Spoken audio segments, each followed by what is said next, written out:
Chapter 2. User Interface. A first look around. Before you can begin using the software, you need to know a little bit about the user interface. Let's start by taking a look at the main application window and how it's laid out. Across the top of the window is the menu bar. All the application's functions can be accessed from here, and it's the first place you should look if you're new to the software and you want to get an idea of what you can do with it. As your mouse passes over menu items, help text is displayed on the status bar at the bottom of the application window. You won't stay with the menu bar for very long though. In SynthMaker there are usually several ways to execute the same action, so in time you will find yourself using direct interaction, context menus or shortcut keys instead. Running down the left-hand side of the application is the toolbox, which provides all the components for building your schematics. Across the top of the window is the navigator. As its name suggests, this is used for navigating through your schematic. You will find this invaluable once your schematics start to become more complex. The majority of the application workspace is taken up by the schematic window. This is where your schematics are created. Toolbox.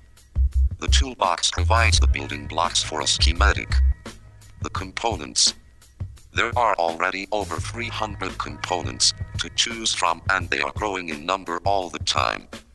Of course, if there are hundreds of components, then you will want to be able to put your hands on the component you're after quickly and with little effort. Thankfully, there are several mechanisms in place to make this exceptionally easy. Component browser. Exploring. The main part of the toolbox is the component browser. This shows every component and its name. You can scroll through the components by clicking on the page buttons. You can also scroll by clicking on the arrows to the left and right of the page buttons, or by pressing the GUP and PGDN keys. Instant help. You can get help for a component by hovering your mouse over it. A pop-up window will appear giving a short outline of the purpose of the component. Filter bar. Groups. The filter bar provides two simple but effective ways to find the components you want. At the top of the filter bar are the filter groups. Each component can appear in at most one group. Click on a group and the toolbox will immediately filter out all the components that are not in that group. You can create your own groups by clicking on the plus button at the top of the filter bar. User-defined groups are listed in their own section below all the other groups. You can delete groups you have created by pressing the minus button. Modules inside a deleted group are not deleted, but moved to other instead. Types. Below the filter groups are the filter types. You'll see a button for each connector type here. Click on one of these and the toolbox will change to show only components which have a connector of the selected type. You can apply more than one type filter at the same time. To do this, hold Ctrl while clicking. This will show components that use at least one of each of the selected types. So if you select INT and float, only components that have INT and float connectors will be shown. Alternatively, if you hold down Shift while clicking, you'll get components that have one type or the other or both. This time if you select INT and float, components that have INT or float connectors will be shown. Search bar. The search bar appears at the top of the toolbox and provides a quick way to go straight to the component you want. Just type some text in the box, and as you type, the components will reduce to show only those that match. You can type the name of the component, a filter group or a connector type. All these are recognized. For example, if you type MIDI, you'll get any component with MIDI in its name and also any components with MIDI connectors. You can quickly jump to the search box at any time by pressing Ctrl+F. Navigator. The navigator allows you to see where you are in your schematic. This is extremely useful when you have several layers of modules, because the schematic window only shows the module that you're editing. Jumping. The navigator is not just visual, it's interactive too. You can jump to any module in the current chain by clicking on it. You can also use the number keys to do this, providing you are not using the PC keyboard for MIDI input. Number 1 will always take you to the top level. The page up and page down keys will move you up and down the current hierarchy. Planning. The current module in the chain is highlighted. Inside you will see a rectangle representing the portion of the module that you can see in the schematic window. This is called the view rectangle.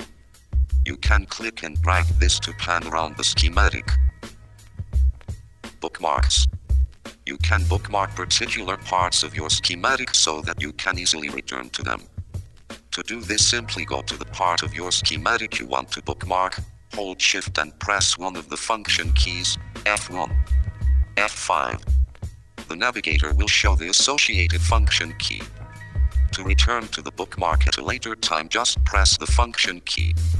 You can also then flip back to the point that you came from by pressing the function key one more time. To remove a bookmark, all you need to do is jump to it, then hold Shift and press the same function key again. Schematic window. The schematic window is where everything comes together. Components can be dragged here from the toolbox. You can connect components by dragging links between them. The schematic window has all the features that you'd expect in an editor. Undo, copy and paste, multiple selection, zooming, and context-sensitive help are all fully supported. Zooming. The schematic window is fully zoomable. There are several ways you can zoom the schematic window. Mouse wheel. The easiest way to zoom is to use the mouse wheel. Roll the mouse forward to zoom in and back towards you to zoom out. When mouse wheel zooming, the software will zoom towards or away from the point where you position your mouse. This allows you to zoom and pan in one movement. If your mouse supports it, you can also return this to the default zoom level by pressing the mouse wheel button. The schematic pan position is also returned to its default. Zoom slider.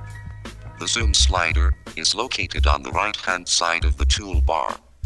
Moving the slider to the left will zoom out, and to the right will zoom in.